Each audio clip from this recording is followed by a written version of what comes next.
Welcome, welcome, welcome, everyone. As I had to run and go and find my headphones really, really fast. As I was talking to Robert in the break room. Oh, anyways. That's funny. I had no idea. Last second, as literally as the abuse, you clicked away to the breakout room. I'm looking at the video like, I don't have headphones. Shit, where are they? Checklist. And in 16 seconds, I ran and found them and got back here just in time. Welcome, everyone. It's 2020. Let's see who we got here in the chat room today. We'll let everybody come in. Say hi to Aaron, Alyssa, B1, Christine, Colleen, Christina, Dawn's iPad, Fran, Hickam, iPad number 2, Joyce, Carmen's iPhone, Katya, Kevin, Laura, Leslie, Lisa, Mamie, Michelle, Paola, Robert, Safe, Sarkis, Sean, Shirley, Steve, Robert, Travers, Amanda, Elena, Kit, Sam, and Shanti. Welcome all of you to the year 2020. So everyone, go ahead and exercise that capacity to raise your hand, lower your hand, raise your hand, lower your hand. We're going to talk to people about the year 2020, the things that are upcoming, the things that are in the past, and the things that may be in your present. We've got an exciting year of 2020 here at GalacticHistorian.com or AndrewBartzis.com. So, Robert, let's spin up that wheel of callers and see who wants to have a conversation about past, present, and future. Okay, Manel Vita, you're the first person of 2020 to speak with Andrew. Manel, are you there? Yeah, do you hear me? Yes, where are you calling from today? Well, I call from Paris, France. Welcome to the show, lady from France. What kind of conversation do you want to have today? Well, I didn't think about it. I just turned off the Zoom and it happened. So, well, let's talk about my future. Your future? Yeah. You have a very unique present inside you, and you have lots of choices ahead of you. What is it about your life right now that you want to change? Love. Big choice. When's the last time you really had love in your life? I don't remember. Have you actually had love in your life? Well, yeah. But not the one I want, not the one I feel I can have. So what is the perfect love to you?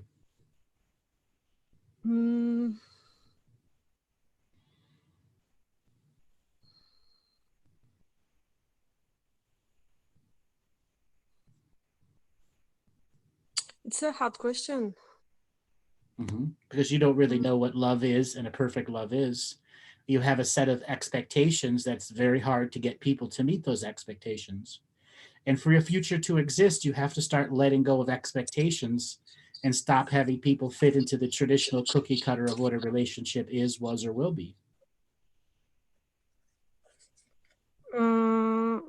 Well, I don't feel I have this kind of cookie color expectations.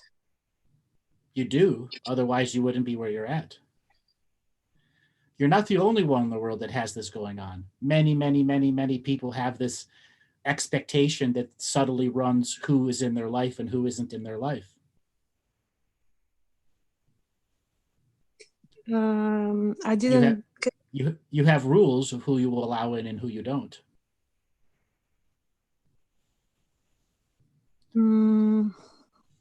Yeah, I'm not sure I understand. There are certain types of personalities that you are turned off by, certain frequencies of people, certain body types, mind shapes. What if that perfect person isn't one of those that's in your rules of no?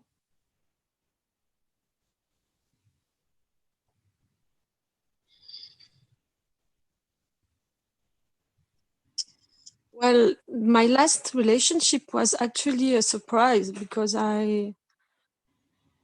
it happened. It was a man I didn't notice before, and I was very grateful to have this surprise. It happened out of spontaneity and playful behavior. And I think I am able. I think I can. I'm open enough. So why aren't you still in that relationship?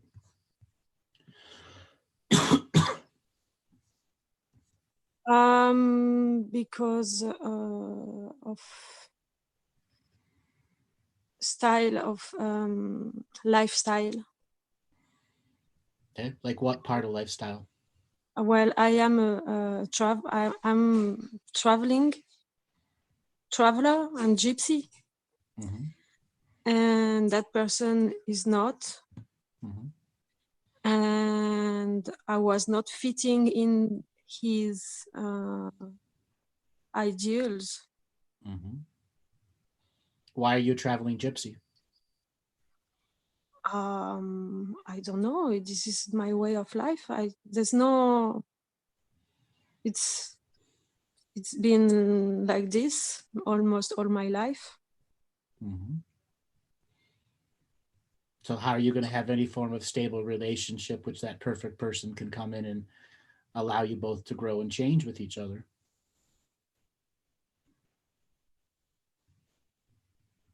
Well, I don't think it's about my life. I'm the psychic here. You have been listening to me for a while, right? Maybe you want to take the advice that I'm trying to give you here, which is you're set in a state of mind that is limiting you.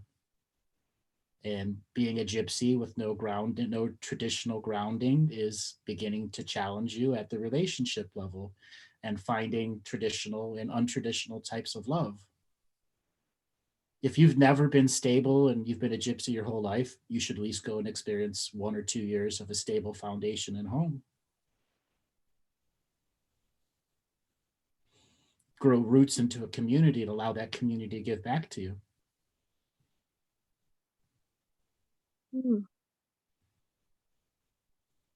Yeah, maybe. Okay. Why have you been like that? How did it start? Did your family move around a lot? Yeah, and yeah, it was my dream to travel. Like I finished the university and I went traveling. I went all over the world, and it's less now. It's less often. It's not every year. It's not each year. Last time was last year, and before it was 3 years before. But even when I am in France, I am spending 6 months there, 3 months there. And what are you doing when you leave? I make jewelry. I sell my jewelry, and I create pieces with silver, wire, and stones. Are you going to like festivals and stuff? Not really, but in the next months, I will go to wellness fairs. It's the first time I go to this kind of event. So I have 8 fairs of this kind coming. And it's a new adventure. Before I started selling my jewelry in the street. So I was sitting in touristic places in Australia, in France, in the US, and sitting in the street and making my art in the street and selling from the street. Then I did markets and I had a stall on markets, and I still do this a little bit, and also I receive some money from the government, which is helpful. Mm-hmm. And maybe it will stop when I have a more serious business. Maybe, I don't know. And maybe you'll get more sales if you could have a stable place, an actual place of business, a traditional shop, and allow the ancestral energies to work with you instead of town to town, place to place. Yeah, well, the gypsy life can come also from my family, from my granddad family. He is born in a gypsy caravan. Mm-hmm. Well, what I'm trying to tell you is if you really want to find the real love of your life, stability is the way to go. And halting a significant portion of your travel and staying grounded in one place, getting a small shop which you could sell your goods and make a place and foundation where you can start building up a store of all the different types of jewelry ideas you can do so that you can have a place to build up, a place to ground into and allow it to pay back to you. Okay. Without roots, what are you? You're ungrounded. You may be an awfully creative person. You may have all this stuff going for you, but there's a cutoff and a limitation without those roots. Yeah. All right, darling, I got to let you go. I'll move on to my next caller. Thank you so much for calling in. Thank you. Bye-bye. You're welcome. All right, Robert, let's spin up the wheel of callers and see who wants to talk 2020 next. All right, next caller will be Aaron Davis. Aaron, are you there? Hi. Hi, Aaron. How you Can you doing? hear Where me? you call? Yes, where are you calling from today? Calling from Georgia. Welcome to the show. What did you want to talk about today? 2020, 2019, what's future? Well, I wanted to thank you first, everything that you've been giving out and all the revocations, and has helped me so much already. Right. How have they helped you? Well, immediately it felt like there was just a whole lot more energy and enthusiasm that could come through, and I was able to focus more on what I wanted to do, and I didn't get stuck quite as much. I don't know, it's just been a big relief. I appreciate it a lot. You're welcome. Well, today I wanted to talk about my son Jack. Okay. And maybe if you can help me understand why he runs around in circles. Okay. How old is he first? He's 13. And when you say run around in circles, do you mean literally run around in circles until he gets dizzy? Sometimes it's like around a tree or like in a figure-8 pattern. Usually he'll have like a Lego with him. He's playing a game, but it's never really like a game what we would think of as game. Give me a little bit more of description and I'll try to read into it. We'll ask him what he's doing, and it's usually like a video game that he's recalling, or maybe something that he read in a book, and he'll be processing. It seems like maybe it helps him process information, but at the same time, when we're watching him just go around in circles, maybe he's stuck in some sort of loop or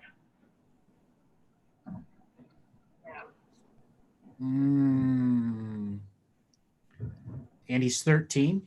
Does he talk while he's doing it? Yes. What is he talking about? Well, if he's in a video game, he could be talking about,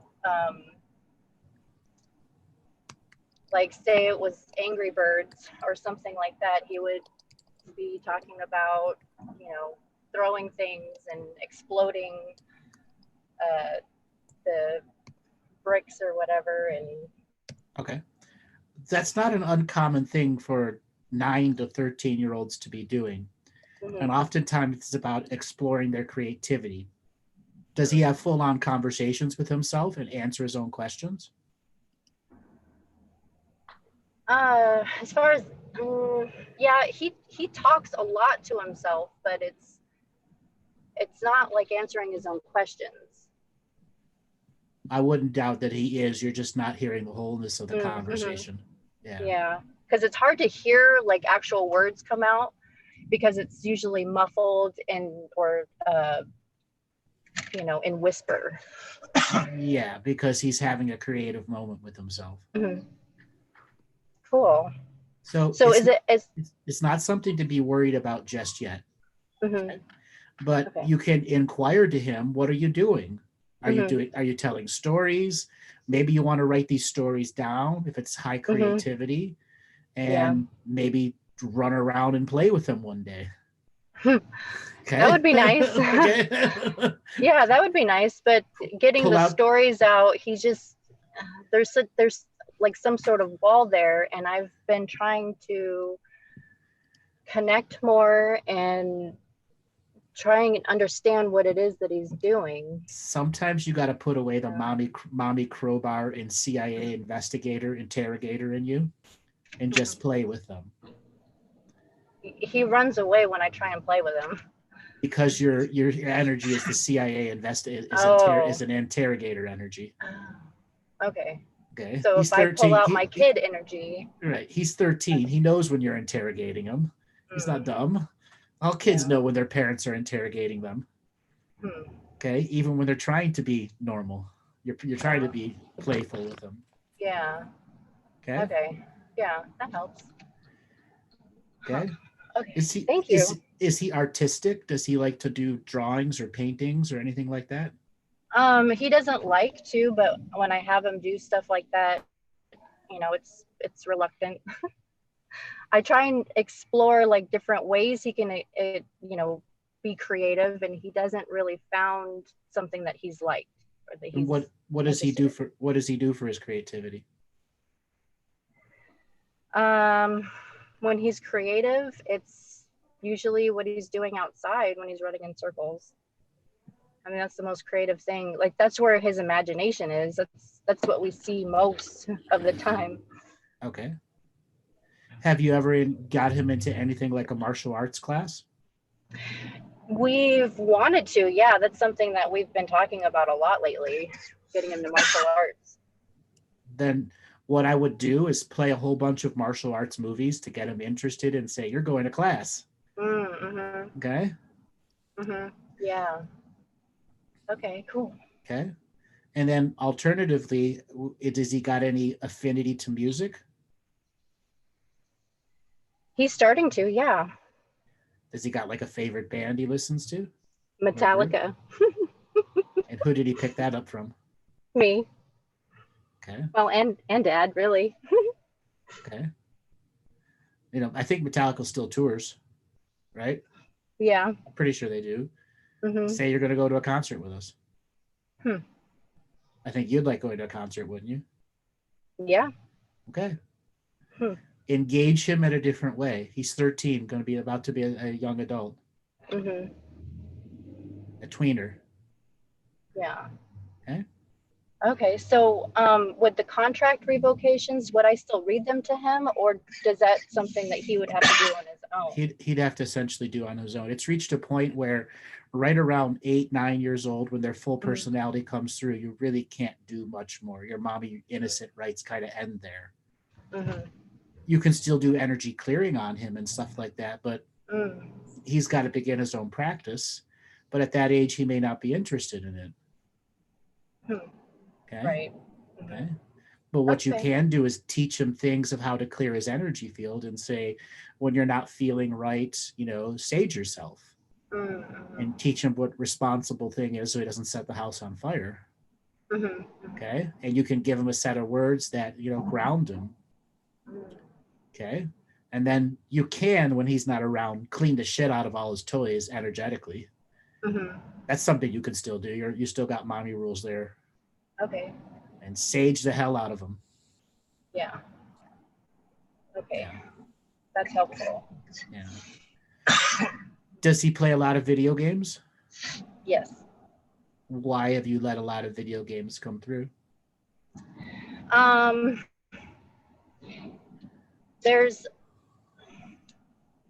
It's just something that we do in our house. We play video games, and we've cut back on a lot so we can add more things like story time, family time,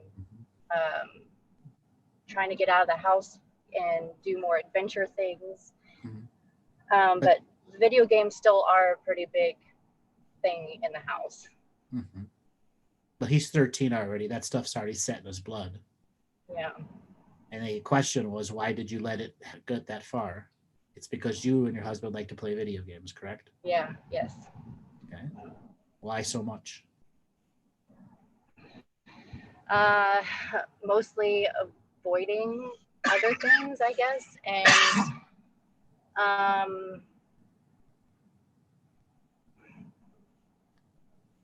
I don't know. It just, yeah, it just took. Do you feel guilty? Do you feel ashamed Yeah, at all? yes, absolutely. So what's the game that has really taken the family over? The game Destiny. Mm-hmm. Is your destiny to play that game the rest of your life? No. Then trash that destiny. Yeah. Okay. It's moving out little by little. It's, but how many people are in the household? How many other people are in it's there? the three of us in the house. Is it computer games or game console? Consoles. Well, unplug them all 4 days a week. Okay. Literally unplug them, so somebody has to go through an extended process of reconnecting all the cords and wires and everything. All right. Okay.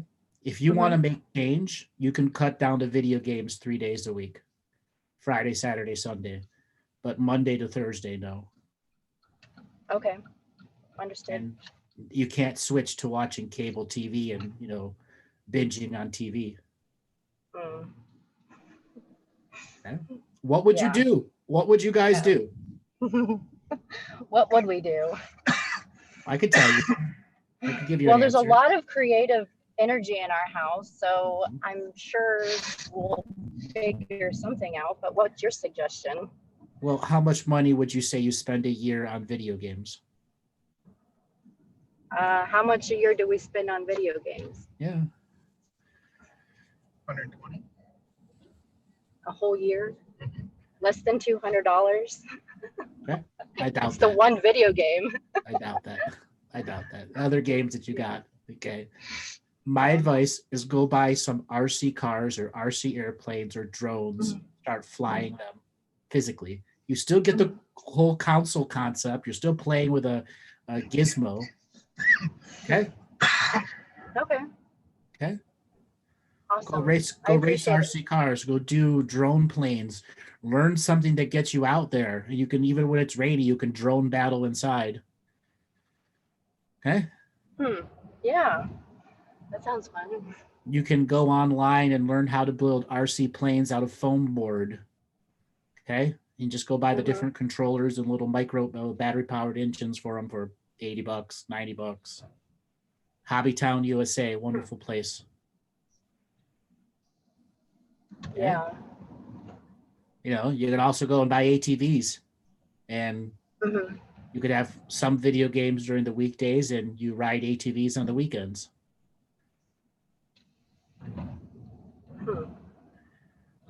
Boating. That's another thing you can do. Go buy a canoe for $600, $800. Yeah. You happen to be in the land of rivers and lakes, aren't you? Yeah. Okay. Okay. Okay. There's an infinite amount of things for you to do. You just got to want to do them. Yeah. Things that are much more enriching. Can be.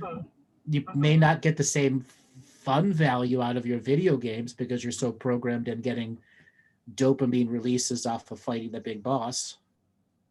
Yeah. Versus a day of playing with RC cars or riding in a boat or just sitting there in quiet and peace and silence. Hmm. Yeah. All right, Donald, I got to let you go move on to my next caller. Thank you so much for calling in. Thank you. You're welcome. All right, Robert, let's spin up that wheel of callers and he wants to have the next conversation.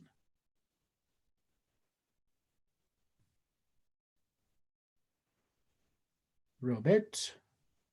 Oh, there I am talking with my mic muted. Stephen Tuminello, you are unmuted with Andrew. Stephen, are you there? Are you there, Stephen? He was. Let me unmute him again. Stephen. Unmute now. Hello. Hi, Stephen. How you doing today? Where are you calling from? Good. Vicksburg, Mississippi. Vicksburg, Mississippi. Welcome to the show. What do you want to talk about today? God, how is Mars doing? Oh, good old Mars is sitting there with a cup of Kentucky 200 proof bourbon waiting for shit to go down. So is shit going to be coming down soon? No. Mars, when you're familiar with my cosmology about what Mars is? A little bit. I haven't heard you talk about anything in quite a while. So Mars as a planet was in a coma for a long period of time, and in mid-2014 came out of the coma and is now acting as a peacekeeping personality, trying to stop celestial forces from fighting and battling each other. Okay. So he is the old guy in the corner that keeps the young bucks from fighting each other. Okay. Okay. He also has the capacity to get the young celestial minds who like to fight each other drunk. The metaphor. Okay. Okay. So what is Mars doing now? He's sitting there in all his badassdom waiting for somebody to start shit. Literally waiting for someone to. Okay, that's good though. And then he's going to scare them with his fee fi fo fum. Who the fuck's doing what I don't want you to do? Now, would that be a planet or would that be another force? No, Mars is a planet. It's a celestial being, and the planet Mars is its body. Yes. Yes. So he's kind of a what is it? The guy that works the bar. Let's call him more like a Texas Ranger. Texas Ranger. Retired Texas Ranger. Okay. Let's put it that way. Let's see.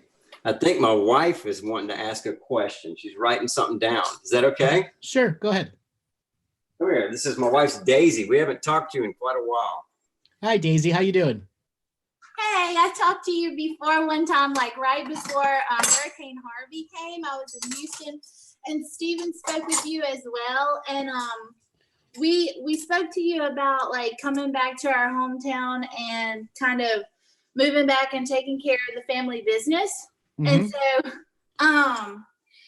so I can tell that a lot of times when I can tell that there are some archons here, and you had spoken about doing work, like energetic work, about building the cloud busters.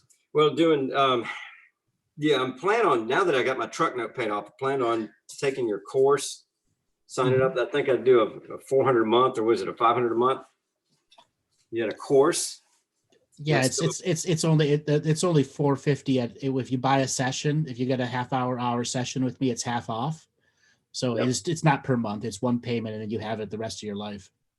And that's a 6-week online course. I think what she's getting at is we're taking over some properties and dealing with the parents are still alive. They're starting to give things to us, and things are going along smooth, and every now and then there'll be a kink in the road. Mm-hmm. And we're looking to inherit this. And you've got your big old antebellum house with your cottages that we're doing Airbnb, and we're trying to upgrade those. And are we going to be successful? I guess we need to be doing some ceremony and cleansing the area. Is that what is? You said at one time the house was definitely haunted as hell. Mm-hmm. Did we do this in a private? Did we do this in a private session? Yeah, it was. It was. Did we talk about one building that had a whole bunch of stuff in it that you were going to move stuff out? Yeah, we have that building back now. Well, I have the possibility in getting the family restaurant. Yeah, I remember. I actually remember this private session. I do. What I would reiterate, what I'm remembering, you need to do ancestral balancing on the property.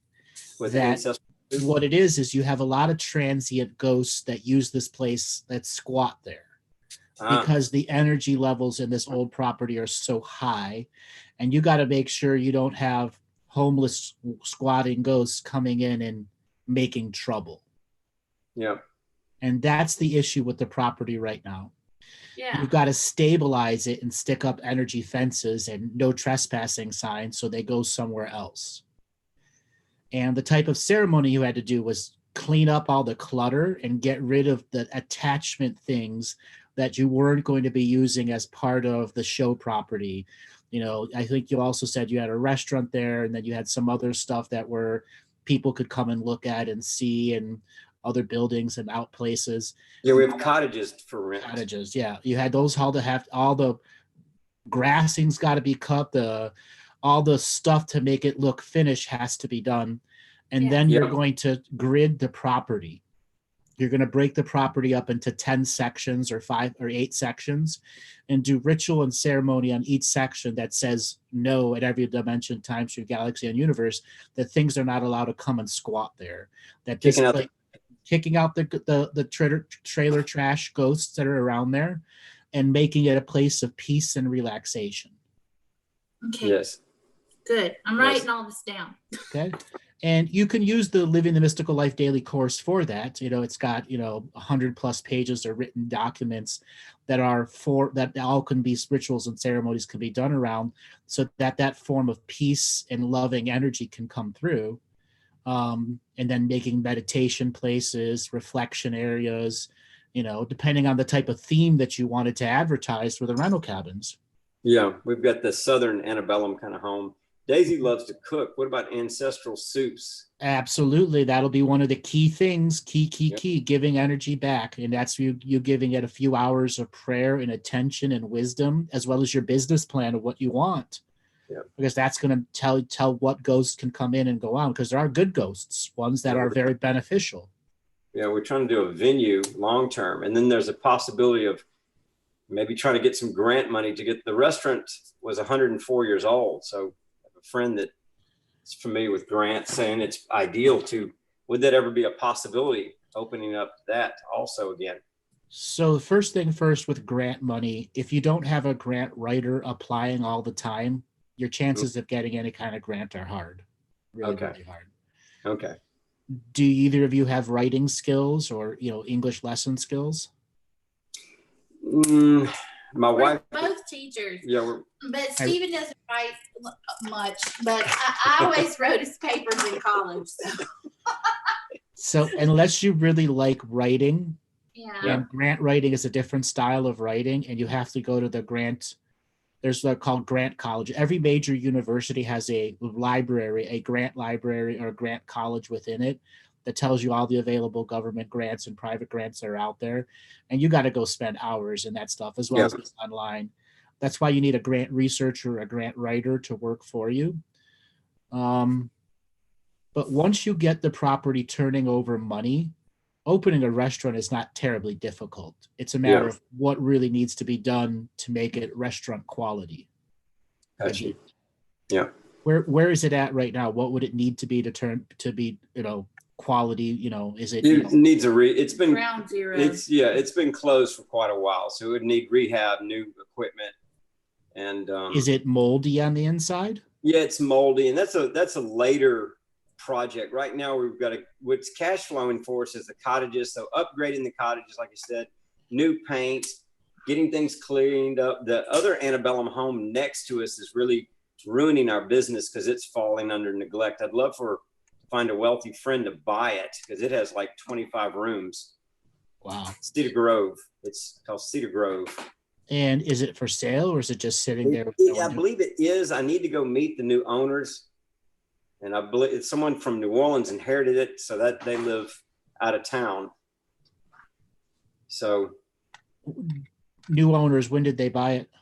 I'm not sure. I've got to find out. They were given it. Someone gave it to them as a tax write-off. Yeah, someone gave it to someone as a tax write-off. Okay, they're probably not going to do anything with it then. Exactly. So they would be open to someone buying it. Let me, I would really love to ask a question from my wife so she could get maybe some closure. Okay. Her father died kind of abruptly, took his own life. And I know that's probably been on her mind for quite a while. Well, then let me talk to her about it. Yeah, go ahead. Acting as third person. Go ahead. Yes. Sorry. Well, when you talked to Stephen and we asked about moving back here, you were like, well, that's great. And you did say a lot of stuff about the ghosts and things like that here, which I don't have a lot of problems with them, except for sometimes I just get like really upset for no reason. And I think it's like some kind of entity like messing with me, but I mean, it doesn't happen a lot. But last year, like right after we moved back, my dad committed suicide. Mm-hmm. And like I never ever thought that he would do that.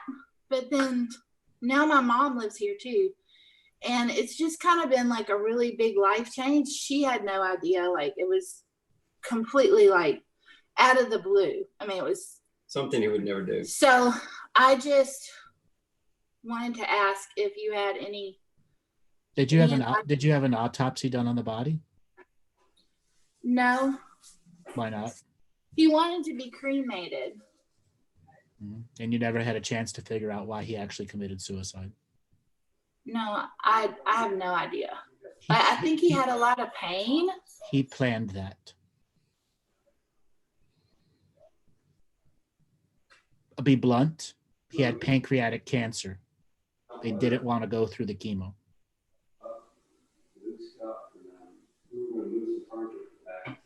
He had been to the doctor before that, mm-hmm. but he didn't like say anything about results or anything like that. He knew 2 years before he committed suicide. He knew 2 years.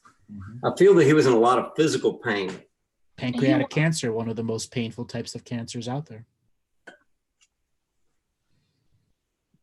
And like my mom, an inoperable tumor and chemo was less than a 5% chance of success.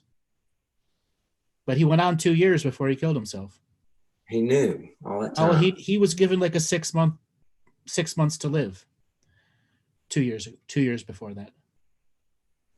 Wow. Well, that definitely does, it answers a lot of questions. I mean, my dad and I were really close. Mm-hmm. And he didn't want the bedside misery. That makes sense too, about his personality. Mm-hmm. He wanted to go out the way you remembered him, suicide or not. Yeah, it was crazy. It was crazy. He actually did it like, I think that he thought that somebody else was coming, and that would find him. But like my mom had been shopping and she came in and like she heard a pop noise. Mm-hmm. and like he had killed himself and she lost her mind. Like he shot himself. Yeah. In the mouth, like, shot, Mm-hmm. So, and it was crazy because my brother has been in and out of jail and like in rehab more than he's not been. And like, my brother had been there like a few hours before he did it. And I always thought that, he would have had some idea because my dad and my brother were really close. Mm-hmm. And so, I just wonder if my brother knew anything about it. Nope. But no one knew, not even your mother. Thank you for giving me some closure with that.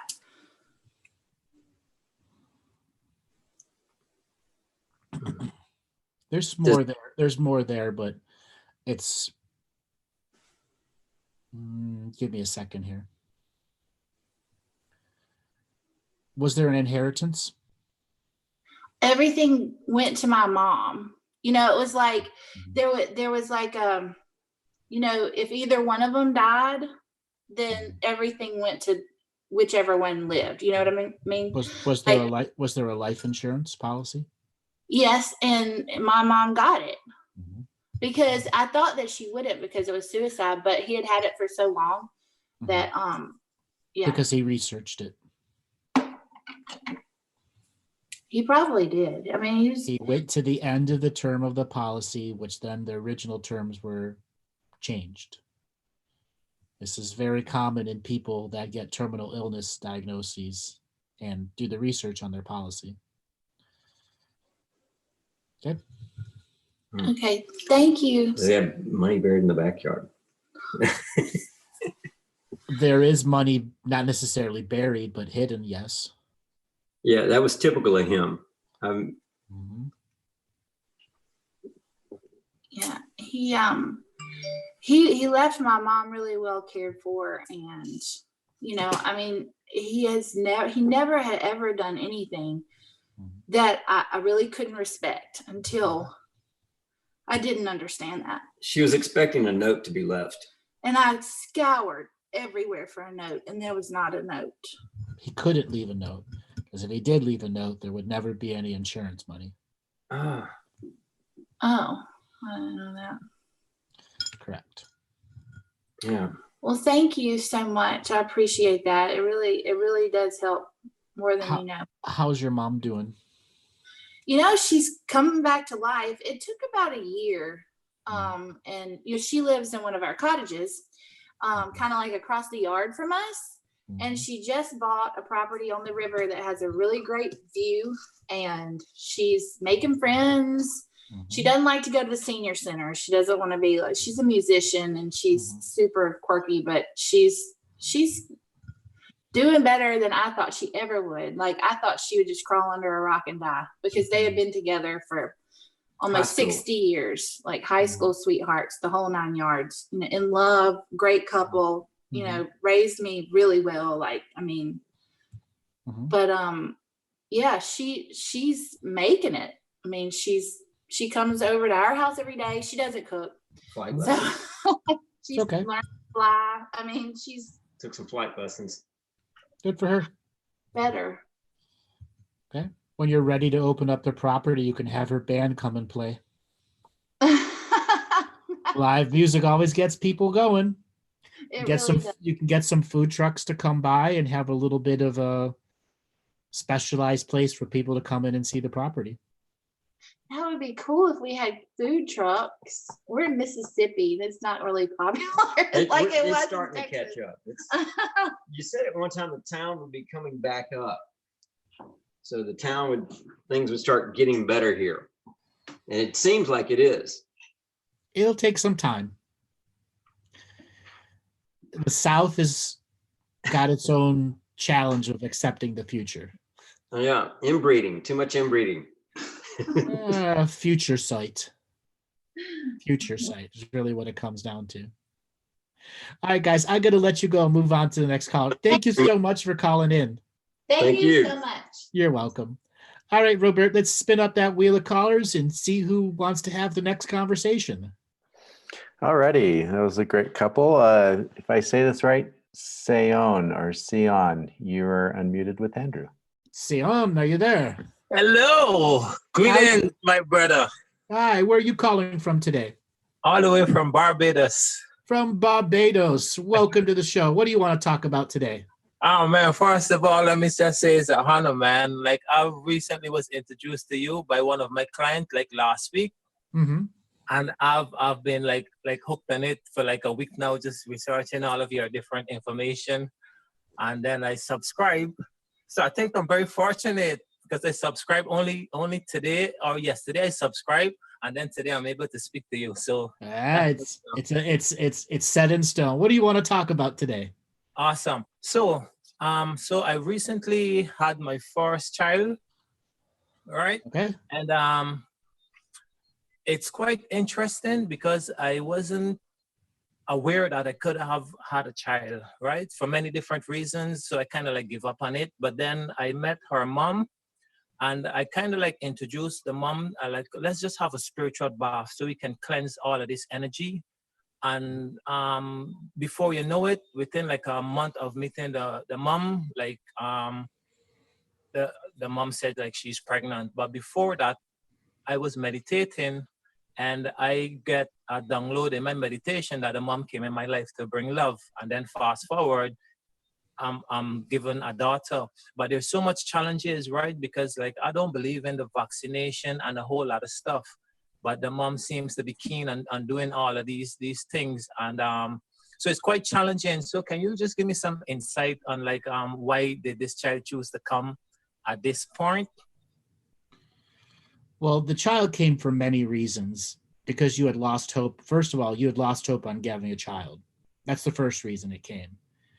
And once hope was reignited in you, it created a desire to create a legacy for this child where, you know, you had a career, you had this other stuff going for you, but you want to give something more than what you had thought of before because you now have a family to pass on a legacy to. The fact that that child could have a child and that child could have children, grandchildren, great-grandchildren, it's really sparked something in your soul that you had not given a lot of effort to because you believed you couldn't have children. And that's the reason it's there, to motivate you into creating your legacy. And a legacy is not just about money. It's about the creative things that you can put together, the teachings, wisdoms, healings that you can do for people, places, and your whole country, or better, the whole world. That'll motivate you to really reach the highest levels of your creativity and make something that can have a great impact on the world. Yeah, like she's definitely giving me that feeling that I've never really experienced, that unconditional love kind of feeling.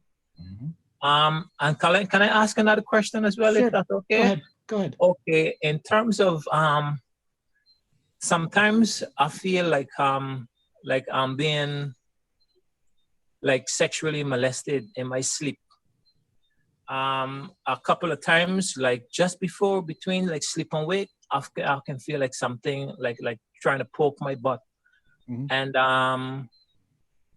I don't know if it is something I'm just thinking, but I don't know like if it's. How long has it been going on for? How long has this been going on for? Well, since let's say early 2000, and let's say around 2008, give or take. One of my ex-girlfriends, she said like when I'm sleeping, she can see like demons trying to enter my body. But she said if she's in the bed with me, they would leave me alone, right? And then it happened as recent as I think last year. And a couple nights ago, I decided like let's say sometime late last year, I tried to sleep, like start to embrace being naked and sleeping naked. And then I wake up and then I just feel like my butt hurting. And then there was this kind of like a little lump right at my butt. So I don't know if that was because of maybe being molested in my sleep, etc. Has you ever had anything like that before? In terms of the lump or the bump? No, never. So the first thing to understand is it's your environment that is attracting negative entities. And when you're talking about the sexual abuse energy making a manifestation, that means a dream world is being affected. And one of the key teachings I talk about is protecting the four corners of your bed and the four corners of your room through prayer. What is your relationship with prayer right now? I try to embrace it like every day, but not in like a common sense.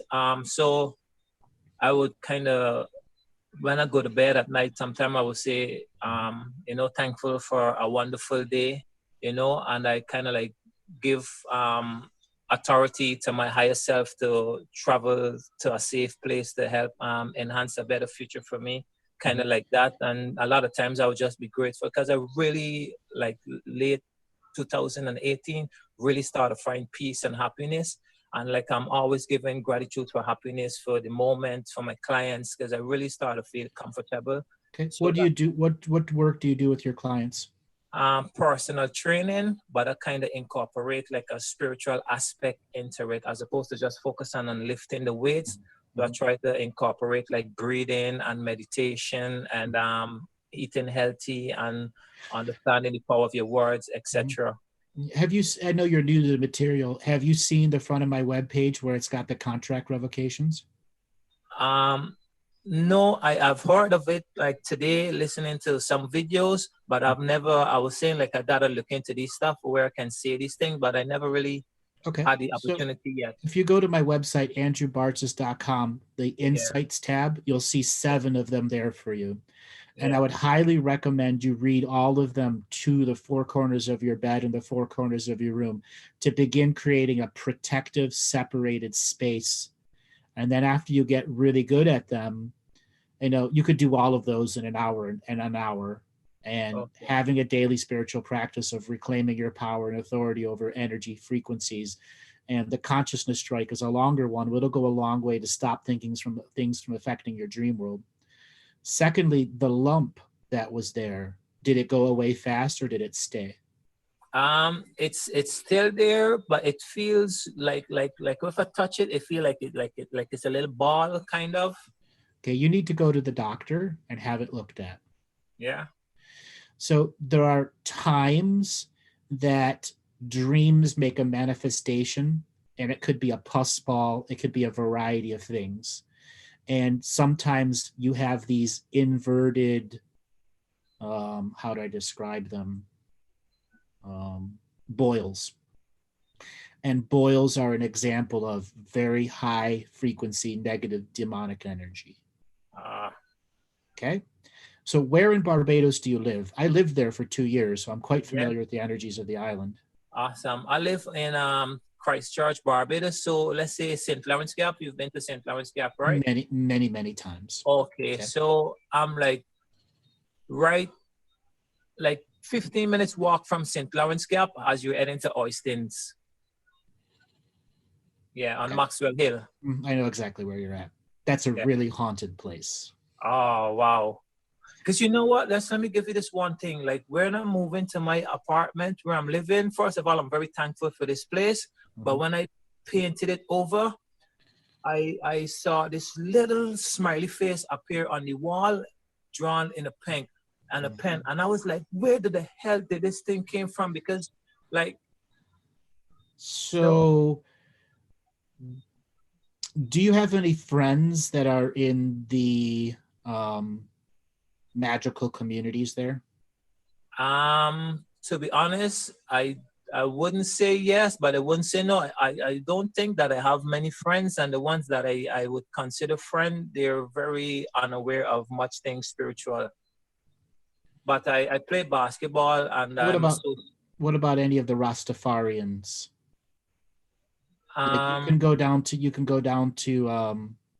the thing they have every Saturday, where all the Rastafarians come out and put their wares and talk to the shamanic people there. You need to have that. You need to have that home cleared. Yeah.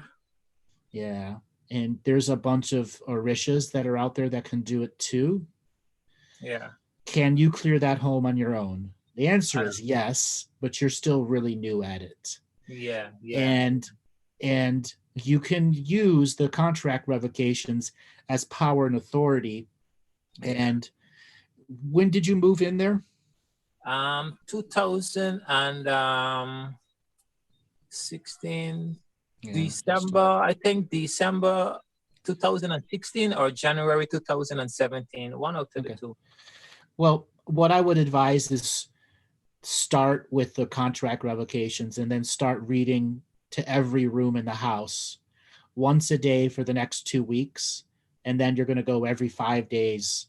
So 4 or 5 times a month. You're going to switch instead of basically every day for the next 2 weeks. Yeah. And you're going to slow it down. If you continue to have affections like this, So the other thing you can do is sage the room. You can go and get some various crystals, protective idols from the different Rastafarian communities that are out there. Yeah. They do work. They do Yeah. work. Okay. Yeah. And just got to know not to let things in. And that home is just a place that allows a lot of transient energy in. And Yeah. Oistins can be a very haunted and beautiful place at the same time. Yeah. Okay. And I'm like, my business is right outside of my home, like in the patio. Does that also affect my business? And is anything I can do to Yes. help? Your clients can bring ghosts with them and they won't even know that they're haunted. Okay. Okay. So you need to go to the doctor and have that lump checked out. You absolutely do. Absolutely do. And if it turns out being a boil or something internal, then I would highly recommend you go and see somebody that could help purge that spirit out of you. Okay. And just don't be afraid of this. Don't be afraid. It's like having a big bug bite. You got to get the venom out. That's it. Okay. Okay. Yeah. First thing first is don't fall into fear. Okay. Yes. Okay. And if the doctor can take care of it with simple meds, that's still getting the venom out. Okay. Something is, it's basically this manifestation is trying to put you into deep fear. Understand. Okay. Well, I will definitely go and check it out, and I will go and definitely. What's the name of the thing that I should look for on your webpage? The Insights tab, the contract revocation. So you go to andrewbartzis.com, and along the top, you're going to see a bunch of little things. One that the tab that says Insights. Insights. Yes. Okay. And then it's inside the chat room if you're able to see the chat room. Jen Okay. put it up there. Yeah, and I know see a link come up. Yeah. Yeah, and then there's 7 of them there for you to do. And the key to those is you got to read them out loud to the room. And you may find yourself having an emotional moment when you're reading them, or a very stern energy come about you, or something that makes you not want to read it. Be very aware of when you're reading these out loud, because the negative energies in the room don't want you to reclaim your authority and your power. Okay. It's just like training one of your clients that is a lazy ass and doesn't want to exercise. Yeah. Same thing. You got to find that umph and that enthusiasm inside yourself to read them with enthusiasm, to reclaim that authority. Okay. And my child mother, she's making it hard for me to see my daughter and to have like moments with her. And right now it may be a potential court issue. Can you see anything that's manifesting in that case? Why is she creating that? I think we really wasn't having much common ground, even though I know I manifested her into my life. And because of that, I decided like it's not best for us to like raise a child while being angry at each other and miserable, because that would manifest a miserable child. And to be honest, that's the only reason I can think of. That she's are you able to pay your part for the child? I'm playing my part, but it's very, because like I said, I wasn't sure if it was mine. And then after having the test, I had a DNA test done that proved it was mine. But even though then, I've been still supporting right up until like the child born a day before my birthday as well, which is quite beautiful. A day before my birthday. But of course, I'm playing my part because I definitely want to play my part. But because I don't agree in, like, let's say my job allows me to take care of the child. So I offer for me to take care of the child as opposed to having the child go to daycare. But she does not believe in me meditating and sun gazing and doing certain things. And she said I would have the child doing those things.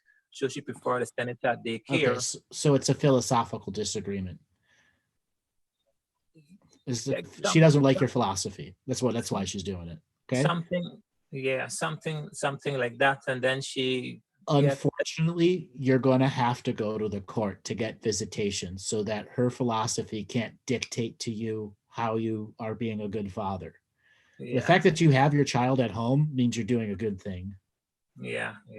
Okay. You're doing a good thing. You're going to have to invest into that court case to get legal rights to visit the child. You're paying your part. The court's not going to do anything to you if you're paying your part and doing your right service. Yeah.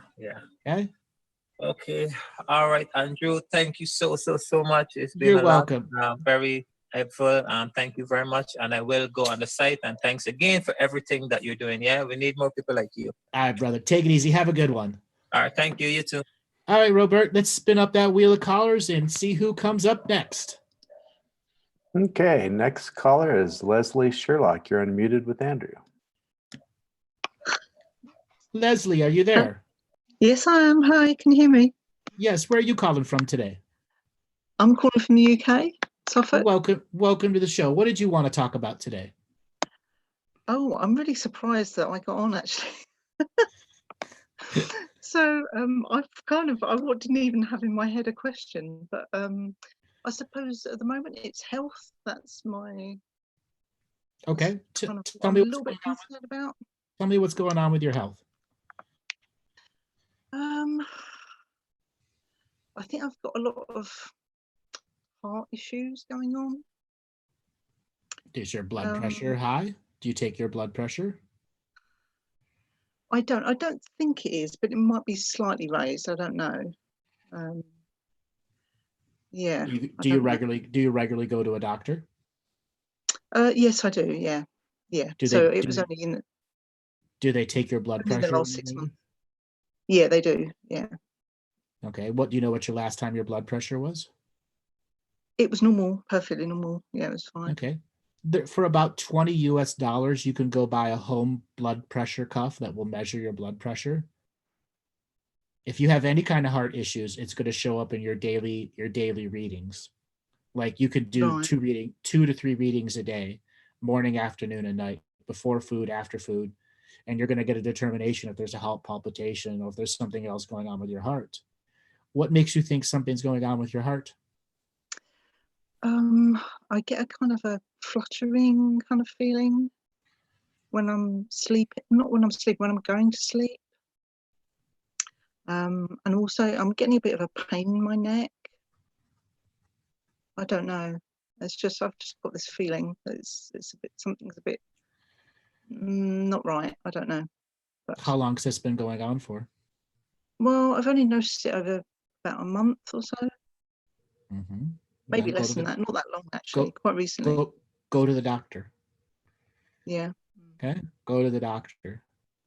Don't let it sit around. There are things that can appear to be heart issues, especially in women. There's something called angina, where you have too much water in the pericardium around the heart, and it creates a unique pressure.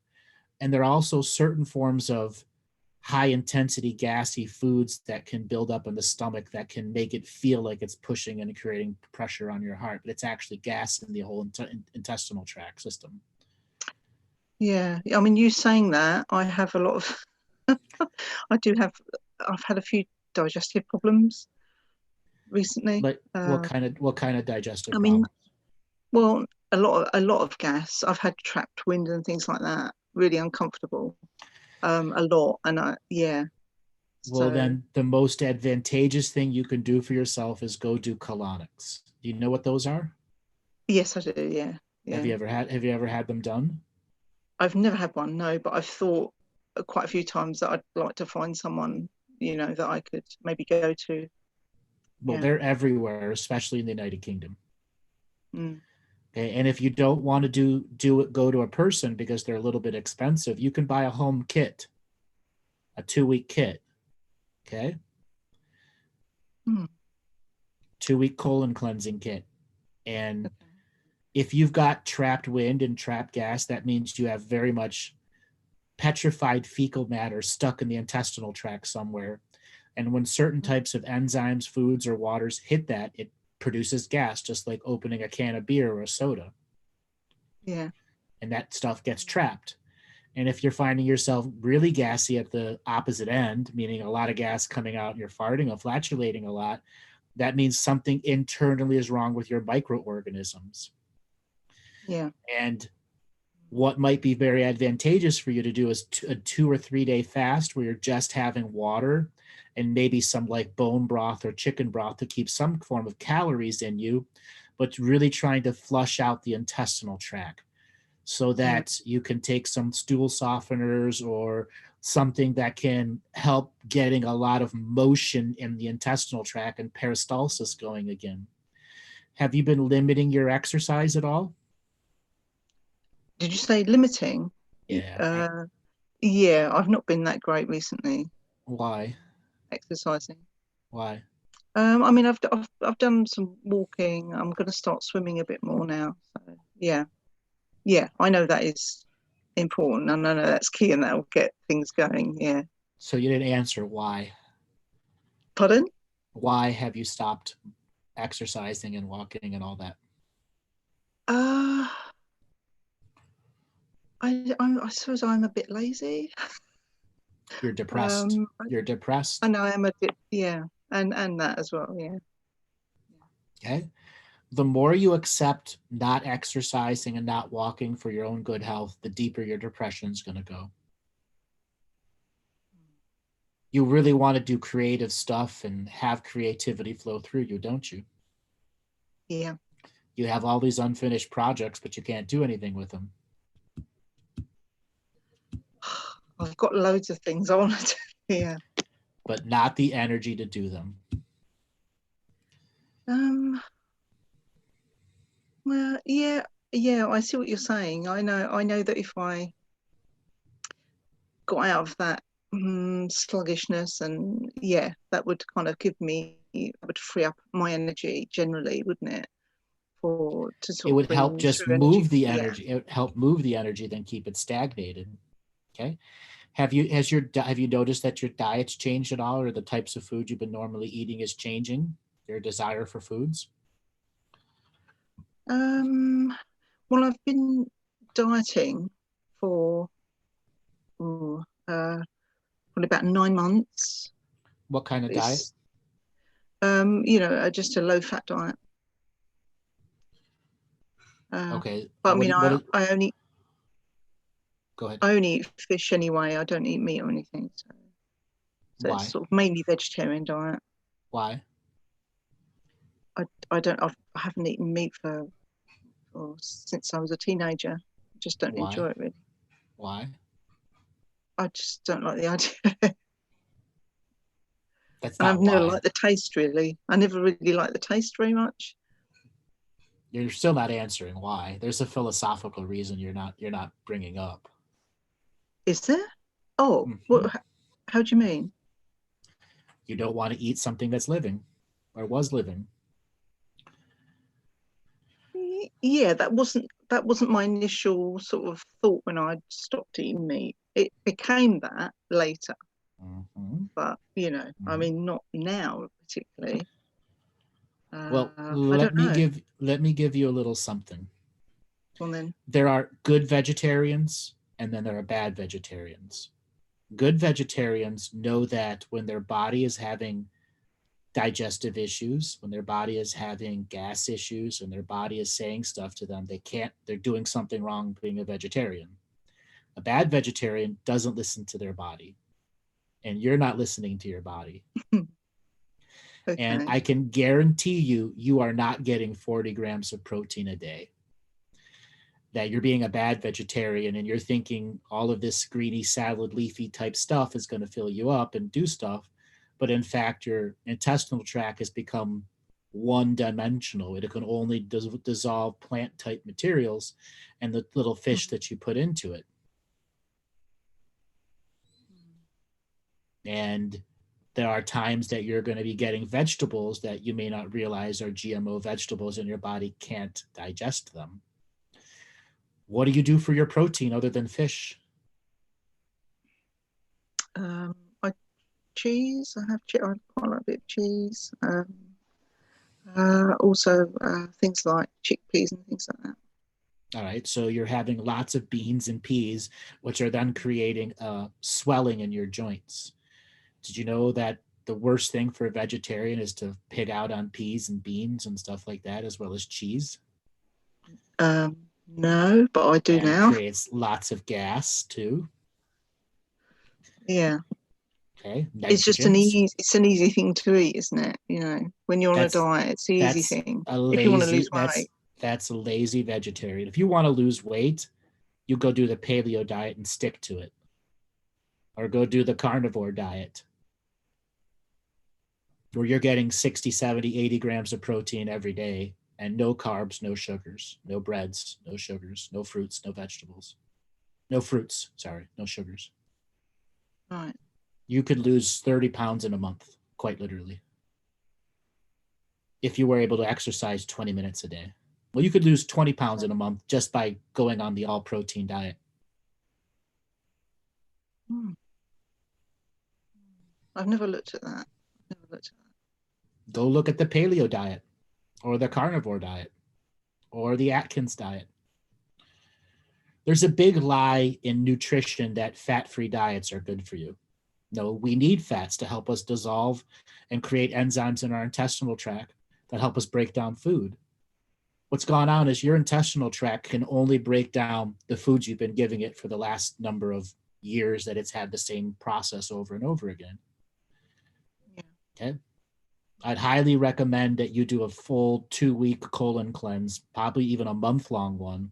Maybe you go get the Hulda Clark full month-long cleanse and then change your diet.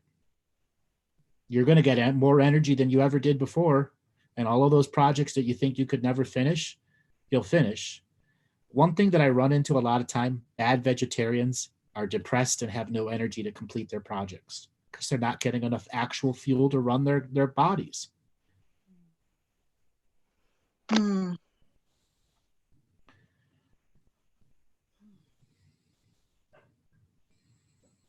Otherwise, you have to really educate yourself and learn how to become a good vegetarian and not be stuck with the easy beans, the easy cheese, the easy this, the easy that. Yeah. And it's not easy being a vegetarian. It's not easy being a vegetarian. It's not, especially when you got to go and plan food for a week. Yeah. No, it is really hard, actually. Yeah, that's very true. So then maybe have a conversation with yourself the next month, the next 2 months. I'm going to radically change my diet because I want to lose weight. I want to have exercise so that I can get some of these projects done.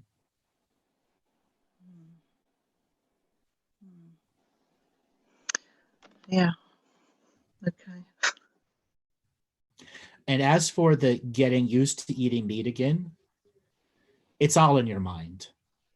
Taste is taste. You still eat fish. You could eat a steak. I know I do. You could easily eat a steak. No, I couldn't. I really couldn't. Bullshit. Bullshit. Okay? I say bullshit because I've done this many, many times. It's in your mind. Okay?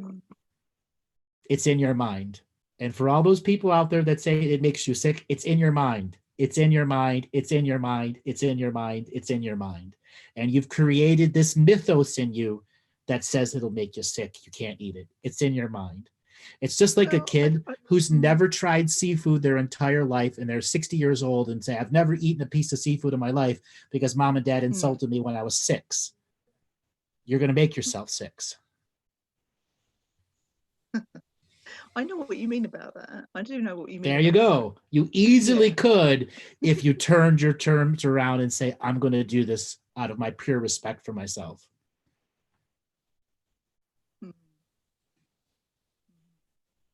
All right, darling, I got to let you go and move on to my next caller. Thank you for calling in.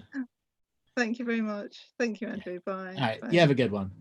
All right, Robert, let's spin up the wheel of callers and see who comes on next. Okie doke. Next caller will be Ai Kyung. You're unmuted with Andrew. Aggie, are you there? Yes, yes. Hi, yes. Aggie. How you doing? Fine. How are you? I'm doing good today. What do you want to talk about today? Are you there? I do not hear her. Hello? Can you hear me now? Yes. How you doing today? Me? Yes, I can hear you. What do you want to talk about today? Well, first of all, I just wanted to thank you so much for that winter solstice boot camp that we did. I tell you, I mean, New Year's Day, I had such amazing energy. I mean, it was like so light, and I got rid of so many negative energies. And I want to just thank you so much. You're welcome. Yeah. And I was just wondering, I noticed that every time I go out or looking out the window from my home, a lot of chemtrail was happening like constantly. Can you tell me what's going on here? They're getting ready for the impeachment trial of Donald J. Trump, and they're Okay. trying to do whatever they can do to get people to be in fear. Oh, Jesus. I mean, it doesn't make me fearful. It just wondering why this is happening. What is going Fear. on with this chemical that is they're spraying? First thing first, not all chemtrails are there to make you sick or ill. Some are there to Wonderful. just alter the weather. And if you've noticed, we've had some very strange and unusual weather here in the United States the last couple of months, haven't we? Yes, definitely. So when they're seeding the clouds up there, it's not for what's over you. It's what's going to be 4 or 5 days away, 700 to 800 miles away. I see. Okay. And they're also meant to work in conjunction with the 5G networks that are coming on. Okay. Oh. So you have a lot of secondary projects that have been shut down for many years because the majority of the chemtrail projects were shut down, the negative ones, and some of them are secretly coming back online. And you're going to start noticing chemtrails because they're trying to control the global mindset right now. Okay, we are not letting them do that, right? Well, it's not about letting them do it. They're going to do it until somebody takes the keys out of the airplanes or grounds the remote operated airplanes, because the vast majority of chemtrail planes are remote operated airplanes. There's no person flying it. And they're taking off from bases that have only 5 or 6 people that work on them that just fill the airplanes up with fuel and the chemicals. Whereas before they were flying out of major Air Force bases. I see. Okay, so because of what we did, the boot camp, it really doesn't bother me anymore because, I used to get really upset with Donald Trump and many other people. But what we did, it just changed me so much that I'm just in peace. I really am. So I'm just so grateful. And relationship with my family, my daughter especially. I mean, I had very difficult time with my, relationship with my daughter, but that low energy just disappear. Wonderful. And my heart is just wide open. I'm just smiling all the time, so happy, dancing around the house. Wonderful. So yeah, we're going to be doing another prayer boot camp class coming in the beginning of February. We'll, probably our next show, I'll announce it and okay, the place for everyone to go up and sign up for it. Yes. And, part of the journey to putting all of that energy into a ceremony and into the water is showing you how to create spiritual strategy. And now you're reaping the benefits of that spiritual strategy. It really is. It's so beautiful. Thank you.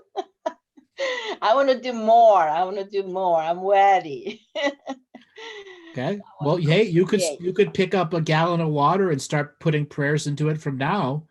Okay. There's nothing stopping you from repeating that. You don't need a solstice and an equinox to do that stuff. Exactly. I'm doing it. I'm doing it every day. So thank you. I just wanted to say that. And wonderful. I'm ready to co-create this year. Seems like I feel like this year is my year. And I'm going to take that and I'm going to do it. Great. How is your book going? It's going really well. And I am, there's more I remember as I go, as I write. So a little more details are coming in. So it's getting there. And so I'm keep warming up, cleaning the crystals that you helped me make. And it's on my altar, and sometimes it's next to me while I'm sleeping. And I really it's changing me. I need to do more of my brain work. I don't know what else I have to do, but there is something I feel like I feel like I got abused long time ago that something or someone doesn't want me to speak up and think. And you're a survivor, and what you went through in your early life to who you are today yes, is still a representation that there's not necessarily more for you to heal, but for the next level for you to go through. Oh. And it's more of the self-suppression, because if you had spoken up in the situation you were in earlier in your life, you would have been Yes. beaten down. Oh yes. You would have been feel beaten that. down. You would have been beaten down. Okay. Yes. And for people out there, Aggie's a survivor, has been through the mill, hardcore, and Thank she's you. writing a book about surviving the mill, some of the Yes. difficult things that a person has gone through, and yet turned around her life and thrived in it again. Yes, I believe the higher beings and higher spirit and higher self of mine. And I think the positive things that came through is people like you just coming into my life. And it just, more I realize, more I forgive myself and forgive everybody else around me. I receive the teachers. Mm-hmm. And one day, hope I can teach others. Maybe you want to share with everybody a little bit of your story. Oh, really? Yeah, go ahead. Share, give them, a synopsis of what your growing up life was and why you decided to write this book. Okay, I hope you have some time. Yeah. Make it really brief, but I was war baby, so-called. I was born in South Korea during the Cold War, and somehow my father left when my mother was carrying me, and I went through. When I was born, I guess I went through racism, bad racism, and I almost died because the babysitter just wanted to kill me. So I almost died. And then I was like around 9 years old. I got molested by my uncle, my own uncle.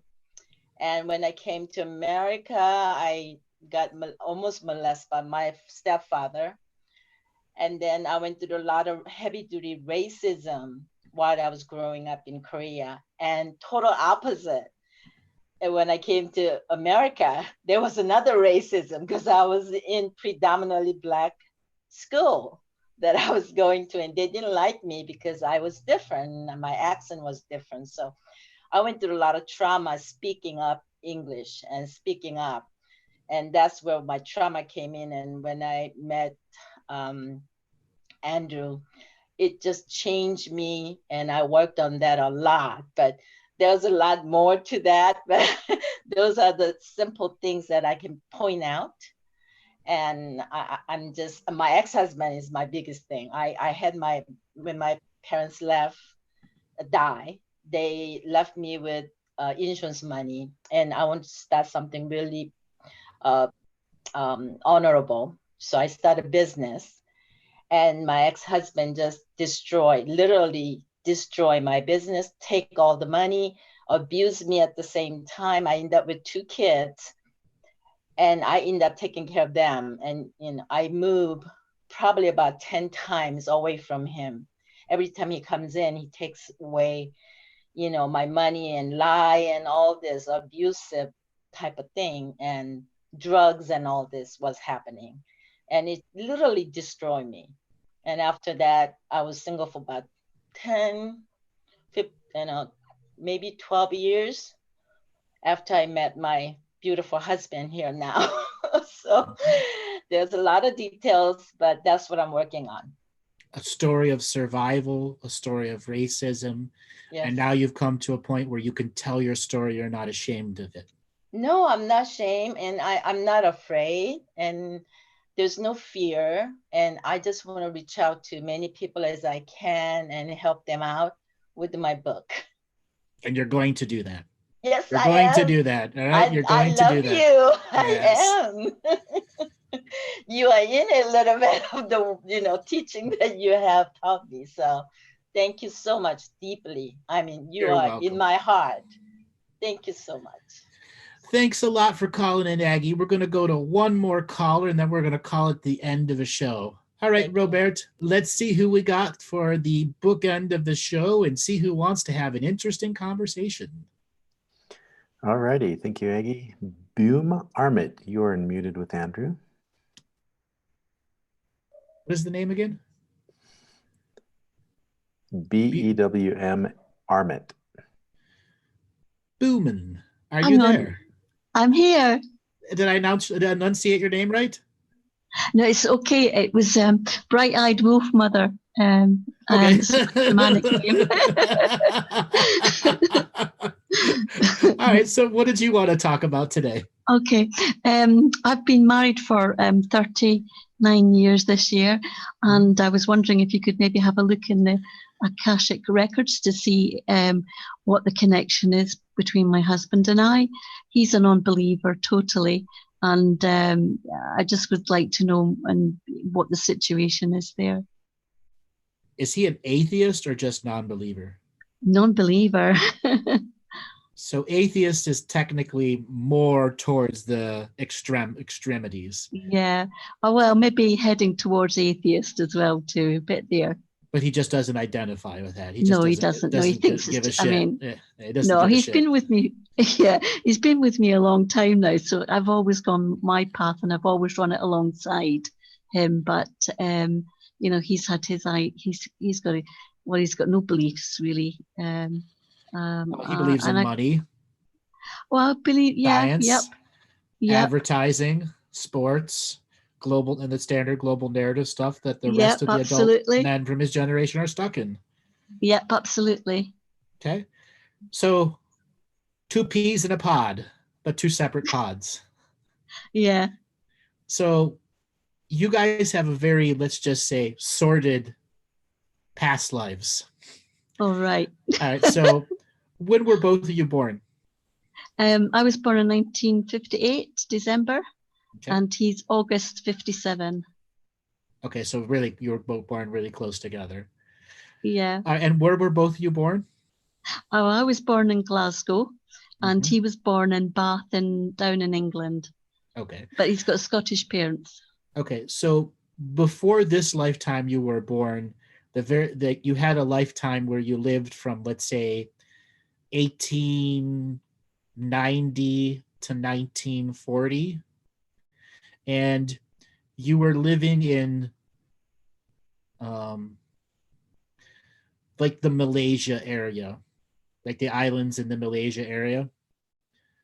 That's the best in those islands that are in the Malaysian continent.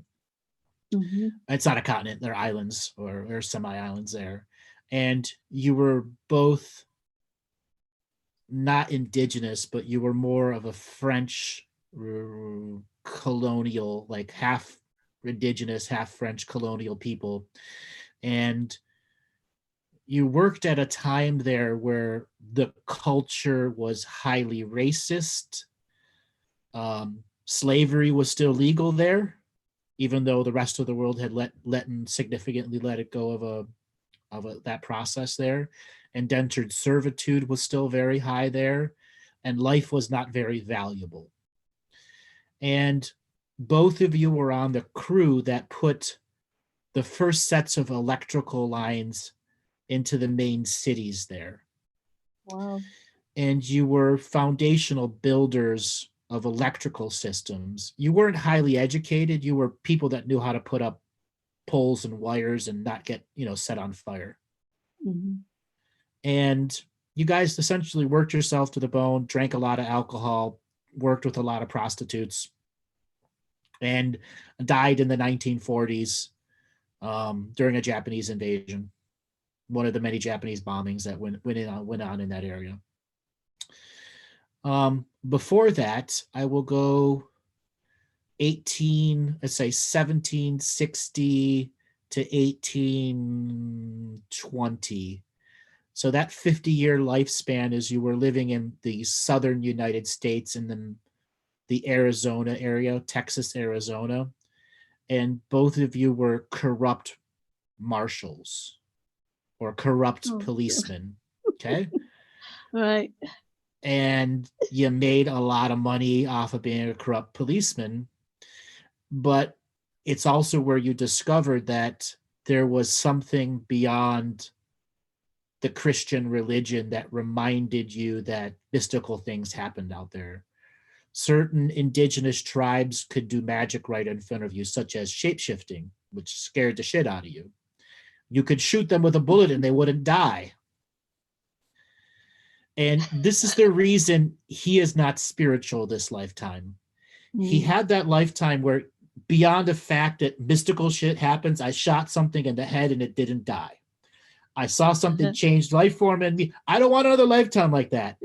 His next lifetime was in service to creating Electrical Foundation, which gave him the clear frequency lifetime of being a sports guy, being a person involved in the global narrative. I'm not really giving a shit about saving the world. Mm-hmm. You, on the other hand, went a different direction. You're like, how many more times do I got to shoot it before it dies? Then you realize it's eternal.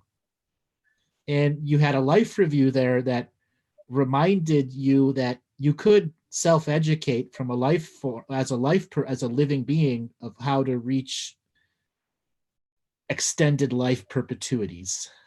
Okay, not fully immortal, but you're not going to die from a few bullets.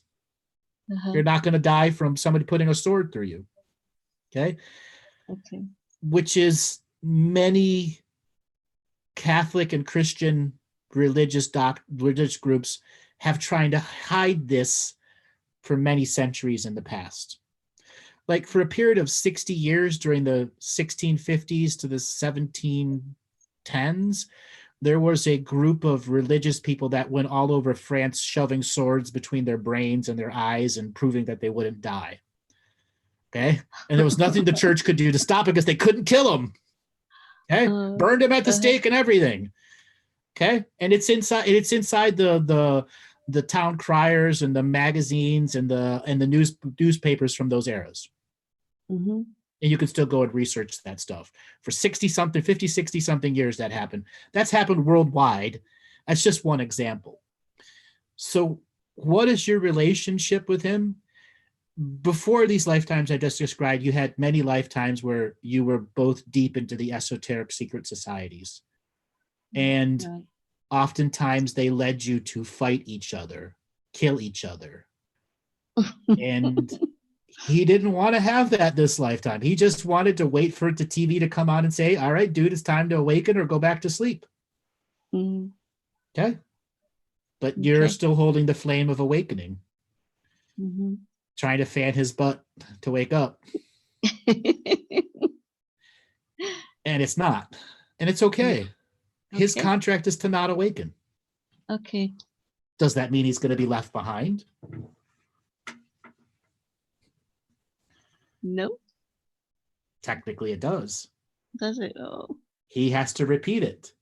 Mm-hmm. And there are a lot of adults who are living the global narrative life in a good way. It's not like he has a bad life, does it? No. Okay. Okay. He's living his perfect life. But you're also living your quality. I'm not going to call everybody's life perfect. Okay. Okay. So what do you really want to get out of him? I don't know. I find I have this inner strife to keep moving forward. I can't stop. I mean, I can't stay in one place. I just keep moving forward.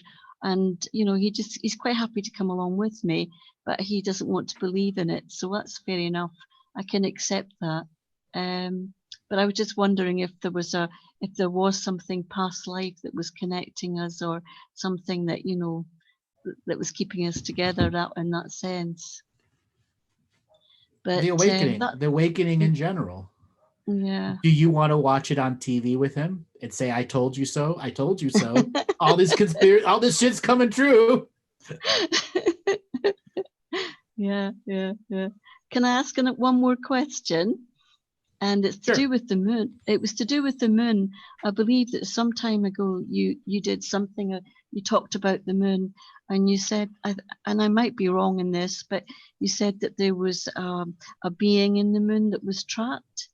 Is that still the case? No. No. Okay. No. It's already been taken out.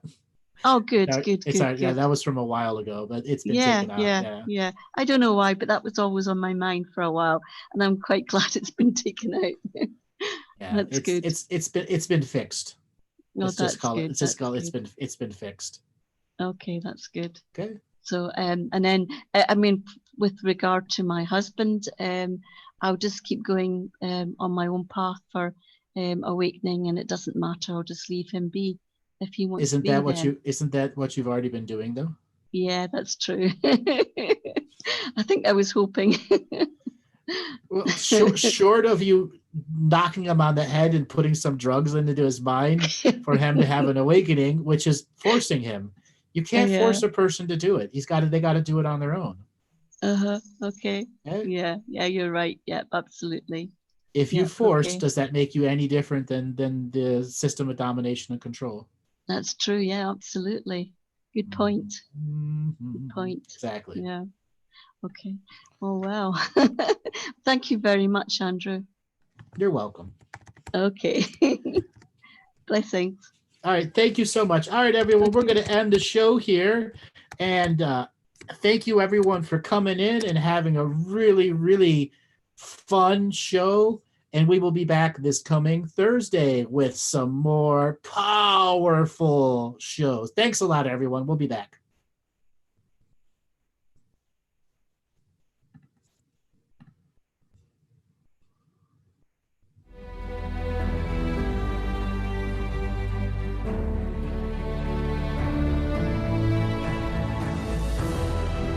Each different bubble of reality is true. A galactic historian is a person that looks at all the lines of dramatic karma. Nudge, nudge, it's the Holy Grail. Improvise. Mysterious. It's counter psychic intelligence. Why is DNA farming of this star cluster so important? Because we do manifest our reality. We do create our reality.